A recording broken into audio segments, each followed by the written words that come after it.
All right, so we're going to take a look at the side nav component. Now we saw a little bit of this in the nav bar section. In fact, if I go back to nav bar and the responsive one we did here, if I click that, we get a side nav that pops out, and that's what we're going to do, but we're going to add more to it. We're going to have like an image up here with an avatar and some other stuff, some icons, and just make it look really nice. So let's go back to side nav. And this is 5_2 side nav HTML. And notice I have a UL here, and I have an LI that wraps around a div that has another nested div with an image, and then we have a link that surrounds an image. We have a span with a name, a span with an email. So we're going to make this here look pretty nice and be part of the side navigation. All right, so first thing we want to do is take this UL and give it an ID of slide dash out. Now this ID, this can be anything you want. This is just what we're going to call when we have our trigger to actually make the side nav pop out. So this can be anything. All right, but you do want to have a class of side dash nav.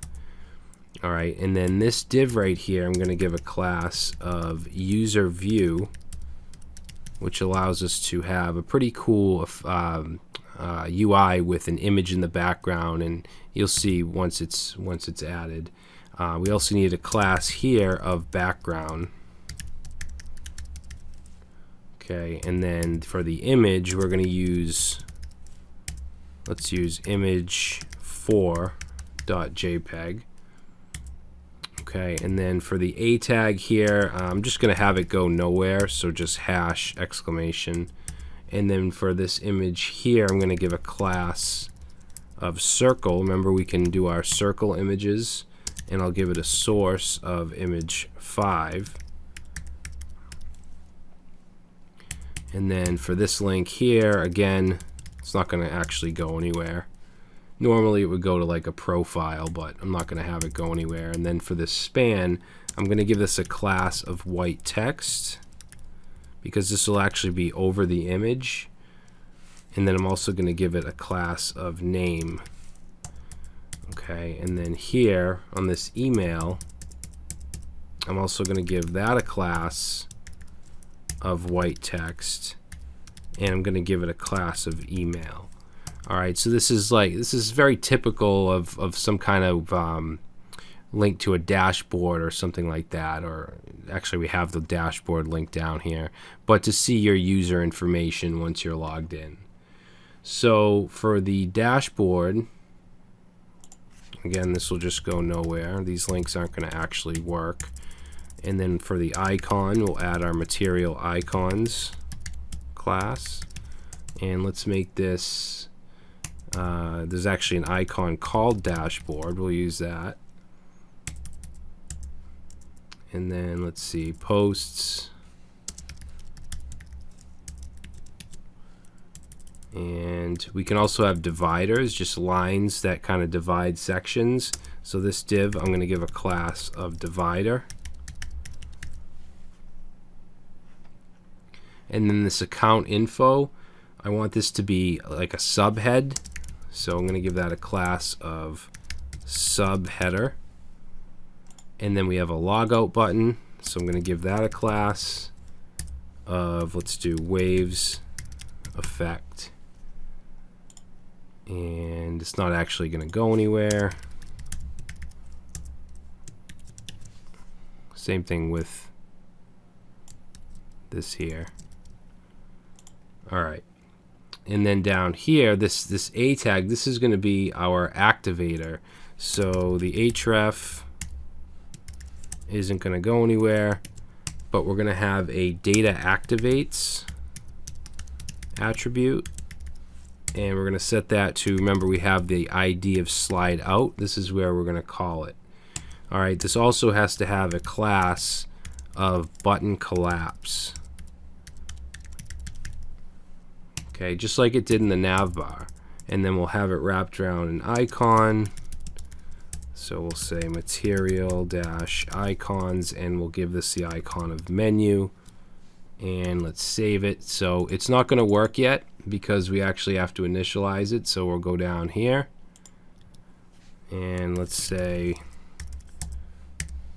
button collapse, because that's a class on the trigger, and we need to call side nav. Okay, so let's save that and let's try it, and there we go.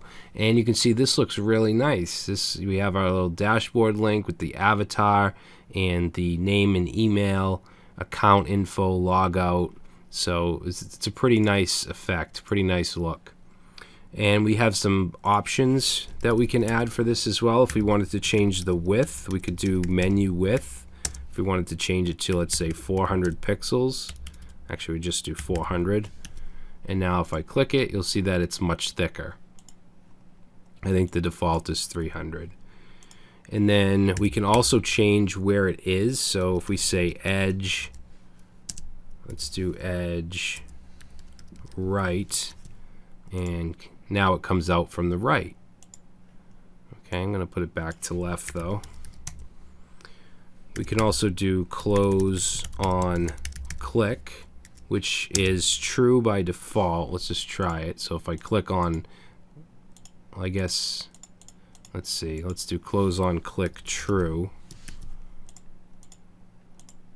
Okay, so if I click outside, it closes, but if I put this to false, it still does.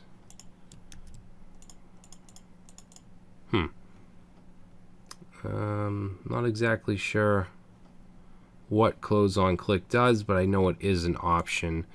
Let's see. It might have to do with touchscreens.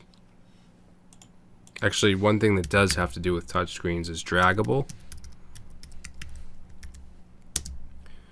So that's set to true. Now this will allow you to choose what, if you want to be able to drag to open it on touchscreens or not. I think the default is true, so that's what I'm going to keep it as. We can also do callbacks for when it's open and closed. So for instance, let's put a comma here, and let's say on open, we'll say function, and we'll say alert, or actually let's do a console log.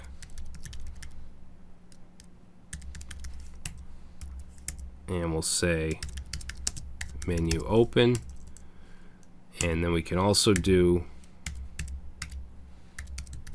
on close.